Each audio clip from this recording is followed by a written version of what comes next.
গোপালগঞ্জে আওয়ামী লীগের বিক্ষোভ কর্মসূচি থেকে সেনাবাহিনীর টহলরত গাড়িতে আগুন দেওয়া হয়েছে। হামলা চালানো হয়েছে সেনা সদস্যদের উপরেও।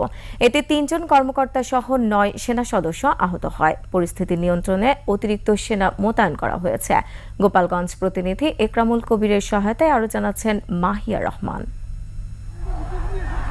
ক্ষমতাচ্যুত প্রধানমন্ত্রী শেখ হাসিনাকে দেশ ত্যাগে বাধ্য করা হয়েছে এমন দাবি করে গোপালগঞ্জে বিক্ষোভ করে আওয়ামী লীগ নেতাকর্মীরা। এ সময় সদর উপজেলার গোপীনাথপুরে সেনাবাহিনীর টহল দলের উপর হামলা করে বিক্ষোভকারীরা। এতে আহত হয় সেনা কর্মকর্তা, সংবাদকর্মী ও সাধারণ মানুষ সহ অন্তত ১৫ জন। আইএসপিআর জানিয়েছে, বিক্ষোভকারীরা গোপালগঞ্জ ঢাকা মহাসড়ক অবরোধ করে রাখলে পরিস্থিতি নিয়ন্ত্রণে আনতে সেনাবাহিনীর 2টি টহল দল ঘটনাস্থলে যায়। এ সময় উত্তেজিত বিক্ষোভকারীরা ইট পাটকেল ছুড়তে থাকে। দেশীয় তৈরি অস্ত্র দিয়ে টহল দলের সদস্যদের